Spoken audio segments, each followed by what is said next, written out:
Hey everyone, today I want to make a quick video about what I'm viewing as the SEC's coordinated attack against crypto. Why are they so focused on attacking crypto? Is it because crypto is a threat? Or is it because they're really trying to protect the interests of the people? Let's go through some articles and everything that I'm seeing, and it's looked like a bombardment of information's coming out today about SEC filing claims and possible lawsuits against certain individuals and companies. But let's get into all of that, and I'll let you know what I think about it towards the end of this video. So if that's something that interests you, please stay tuned to the end of the video. And if you like any of the content that I'm talking about, please hit the like button. It will definitely help out the channel. And if you want to see more of my content, please consider subscribing to the channel. So let's see what we got. So currently, we had a lot of news going on today. And if we look at the heat map for Bitcoin, pretty much it's a sea of red. But we were pumping the last couple of weeks, due to the bank contagion and all of that. And right now it looks like we're cooling down a bit. And I'm going to talk about why that may be happening. Looking at CoinMarketCap, we're going to look at the first 20 here, and you see BTC for the last 7 days for the week, we were up 11.9%. ETH was up 4.8%. And we look at BNB was up 5%. XRP had a big pump, especially earlier this week with possible news of favorable outcomes with the SEC lawsuit, 17%. Cardano even pumped up 10%. So things were looking good. Solana was up 11%.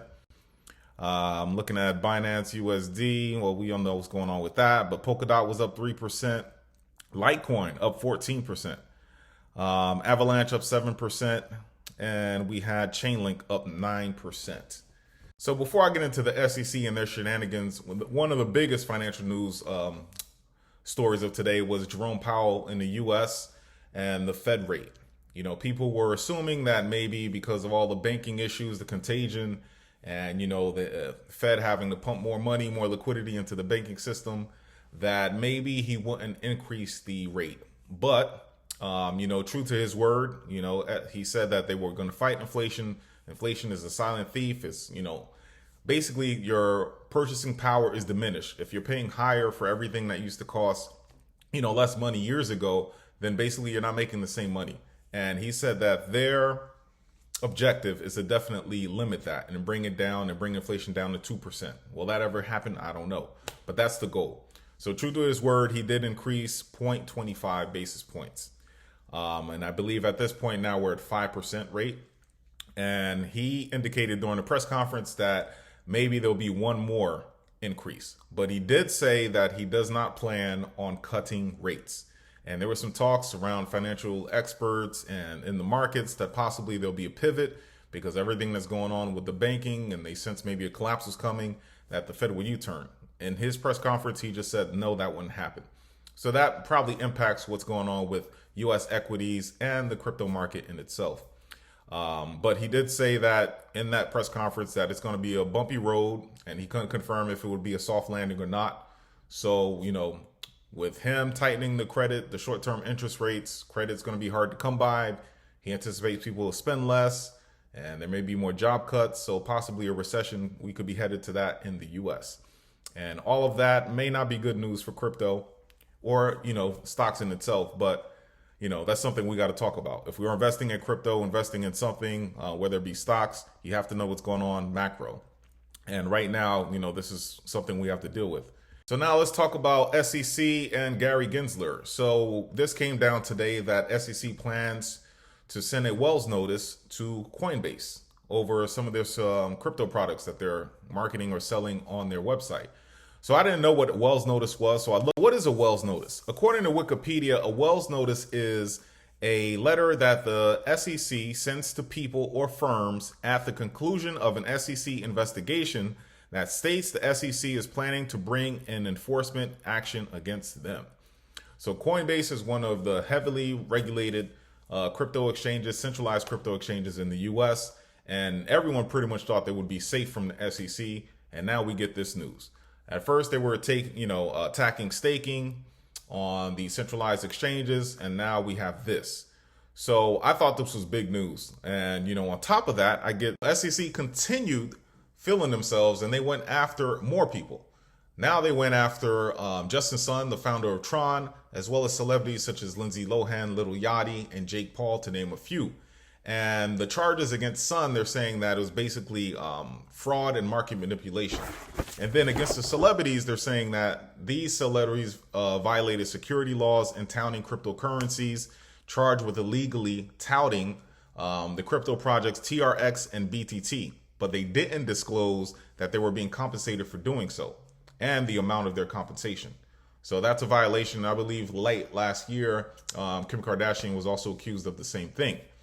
So that's the SEC, and that's what they're up to. Now, to make matters worse, the White House also came out with a report on crypto, on their investigation and their findings of what the crypto market's all about and what they promised to do and what they promised to give to the public.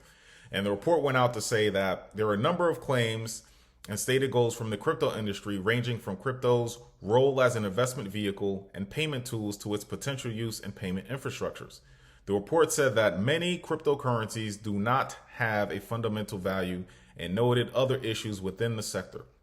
It has been argued that crypto assets may provide other benefits, such as improving payment systems, increasing financial inclusion, and creating mechanisms for the distribution of intellectual property and financial value that bypass intermediaries that extract value from both the provider and recipient. Looking under the hood at these arguments, however, shows a more complicated picture. And so far, crypto assets have none of these benefits, basically, is what they're saying. So that is the report from the White House. So you add that with the SEC's attacks, something's brewing here.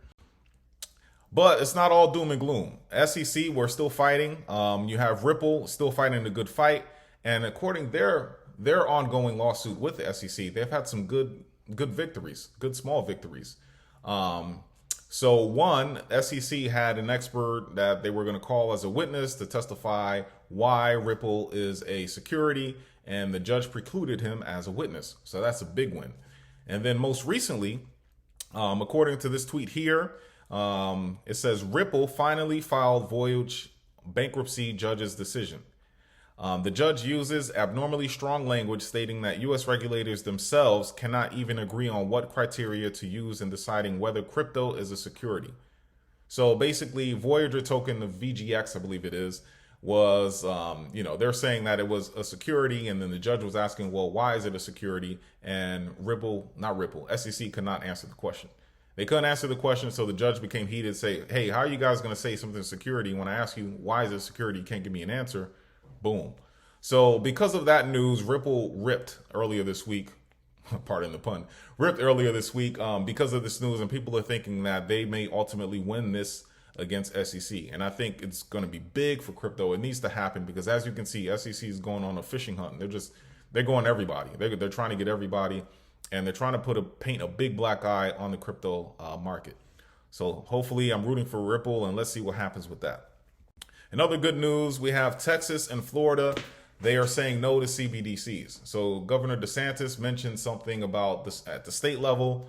If the SEC or whoever rolls out the CBDCs, that Florida, they're going to try to block it. Texas as well, Senator Ted Cruz is trying to pass legislation. It hasn't passed yet, but he's also saying the same thing. So that's good. CBDCs basically is going to be like it's going to get rid of stable coins, and I think will help the governments print infinitely. Well, they won't have to print infinitely, just be a digital coin. But these two states are standing their ground, and they're also both crypto friendly.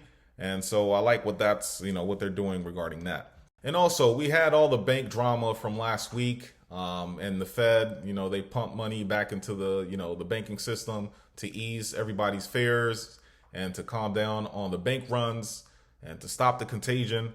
However, that did help Bitcoin. People started realizing, hey, if I can't trust the banking system, why not try to bank myself? Why not invest in something that is going to increase in value? Right now I'm saving my money and I put it in a bank account and maybe I'm getting 1%, maybe 3% if I'm lucky. But the dollar that I'm putting in there 5 years from now is going to be worth less than what the dollar I'm putting in today. Whereas Bitcoin is something that I could put $1 in today, and 5 years from now, who knows where it can be. And it's evidenced by the lows. Although Bitcoin is volatile, we'll keep making higher lows. And you can't say that about any other asset. Bitcoin is finite. It's not like gold where, I think in Africa, they found some more gold. So, there's still more supply there. And gold, as far as the price goes, the last 10 years hasn't risen like Bitcoin. And, you know, you can think of maybe silver, another precious metal, but it still doesn't increase in value like Bitcoin. And I think people are starting to realize that they're becoming educated with what Bitcoin is and other crypto projects. And because of that, you know, there's new Bitcoin addresses coming up. This chart from Glassnode just shows as of February, and this is before the banking issues, that there were about 440,000 new Bitcoin addresses. So, you know, Bitcoin's on the rise and people are waking up to what's going on. And also, I looked at some wallet addresses here and people are hodling. They know how precious Bitcoin is. And most people's, especially the big whales, they are not selling. They know what they have in their hands, and they know 5-10 years from now, everyone's going to try to get one Bitcoin, one whole Bitcoin. They won't be able to do it. They won't be able to afford it. Of course, you'll have people that sell at some point, but what would the price be at that point? People are waking up and they understand, especially these whales that have been in the game for a long time. They know what they have and they're not planning on selling. So as a market, if you look at the sentiment, everything that's going on, you know, we're still holding strong. The crypto market right now, we're in greed. Although it's, you know, incrementally going down because we were 62 yesterday and now we're currently at 57. We're still in greed mode and people are still positive about the crypto market. Everybody that's here, you that are watching this video, you're watching, you want to become educated because you believe in crypto, you know where it's going, and while others are sleeping, you're just, you know, filling your bags, and in the future, you'll be the ones to say, yep, I knew it, I told you so.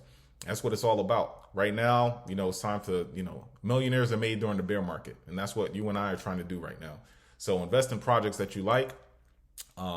You know, do your research on all these projects. You know, my channel is all about looking at different projects and, you know, seeing what I do in order to invest. And then hopefully I can give you some tools and then you can go ahead and make your own decision.